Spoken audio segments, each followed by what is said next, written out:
नमस्ते।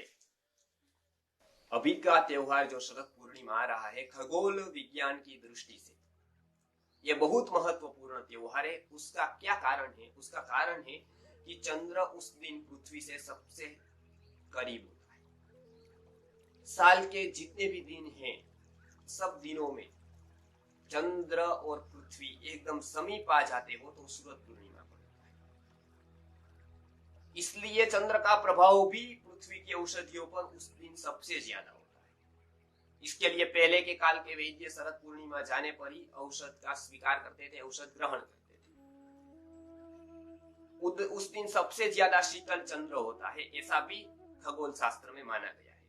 किसान बहुत लाभ ले सकता है ये उत्सव का, ये इस दिन का।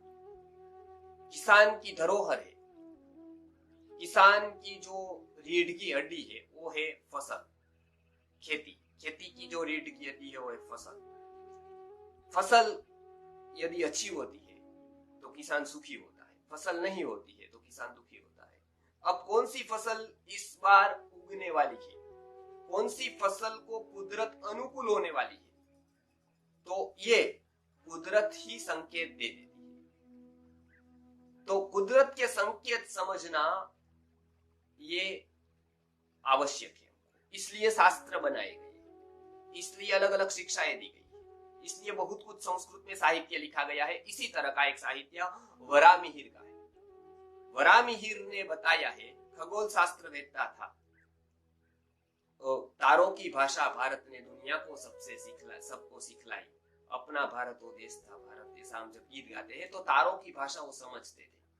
तो पूर्णिमा के दिन ये संकेत देता है, पूरी कुदरत, पूरा नेचर ये संकेत देता है कि कौन सी फसल आगे होने वाली है। तो कैसे देता है, चलिए देखते हैं प्रयोग। शरद पूर्णिमा की रात्रि को, रात को 12 बजे अलग अलग बीज इकट्ठे करें। जैसे मेथी है, जैसे मूंगफली है, गेहूं है, बाजरी है, अलसी है। ऐसे जो जो चीजें बोई जा सकती है ठंड में, मतलब आने वाले दिनों में, आपके पास 4-5 ऑप्शन है तो वो 5 बीज रख दे। ठीक रात के 12 बजे सबको तोल दे, 10-10 ग्राम सबको तोल दे। 10 ग्राम गेहूं, 10 ग्राम बाजरी, 10 ग्राम अलसी, और सबके कटोरे भर। कटोरे धातु के होने चाहिए ताकि उस पर मॉइस्चर का प्रभाव न पड़े। वो कटोरे, जैसे कांसे के कटोरे उत्तम है, न हो तो स्टील के कटोरे में रख दे। अब क्या करें, कागज पर न रखे, कागज के गिलास पर न रखे क्योंकि उस पर मॉइस्चर का प्रभाव होता है।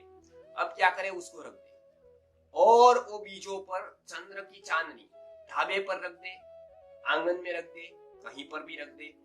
शर्त इतनी है कि उस पर चंद्र की चांदनी पड़ती होनी चाहिए, चंद्र की चांदनी के सामने होना चाहिए। तो वो बीज सब रख दे, 5-6। ठीक रात को 12 बजे रखना है, शरद पूर्णिमा की रात्रि को। 12 बजे से लेकर 4 बजे तक रहने दे, सुबह 4 बजते ही सभी कटोरों को अंदर ले ले। अब सबको तोल कर रखने हैं 10 ग्राम, 20 ग्राम, 10 ग्राम हमने बताया, मानो 10 ग्राम रखा है, सब 10 ग्राम रखे। कम पड़ता है तो ज्यादा भी रखते हैं, लेकिन एक ही नाप रखना है सबका। 20 ग्राम तो सब 20 ग्राम, 10 ग्राम तो सब 10 ग्राम। फिर उसको वापिस 4 बजे जब आप तोलेंगे तो 10, मानो गेहूं है वो 10 ग्राम होगा तो 15 हो जाएगा, अलसी 16 हो जाएगी, बाजरी 17 हो जाएगी। ऐसे अलग अलग नाप आएंगे। उसमें सबसे ज्यादा जिसका वजन बड़ा हो वो इस साल की फसल होगी। तो वो पता चलता है कि कुदरत ये संकेत देती है कि कौन सी फसल इस साल पे सबसे ज्यादा मात्रा में। पूज्य गुरुवर्य ने सालों संशोधन के बाद ये प्रयोग वराहमिहिर से निकाला और सब किसानों को कहा, तो एक बहुत बड़ी क्रांति हुई। जो लोगों ने ये प्रयोग किया उनकी फसल, जो वो लोग तय नहीं कर पाते थे, विज्ञान इसमें कोई मदद नहीं कर पाता था कि अगली फसल कौन सी ले, उसमें ये हमारा प्राचीन विज्ञान साथ में आया।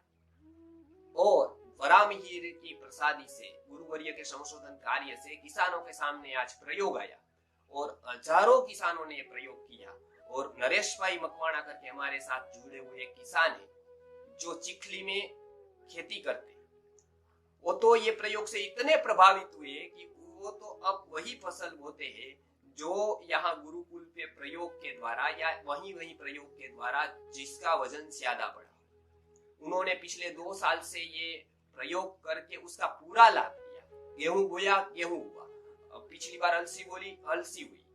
ऐसे वो वही बोते हैं जो प्रयोग से सफल होता है। अब हर एक जगह पर अलग अलग तापमान, अलग अलग मॉइस्चर, अलग अलग खगोलीय प्रभाव होते, इसलिए अपने अपने गांवों में किसान खुद करे ये प्रयोग। आपकी फसल उत्तर गुजरात की अलग होगी, सौराष्ट्र की अलग होगी, महाराष्ट्र की अलग होगी, तो सब जगह ये प्रयोग करे, बहुत जगह पर ये पहुंचाए। कोई स्वार्थ संस्कृति गुरुकुल का इसमें नहीं है।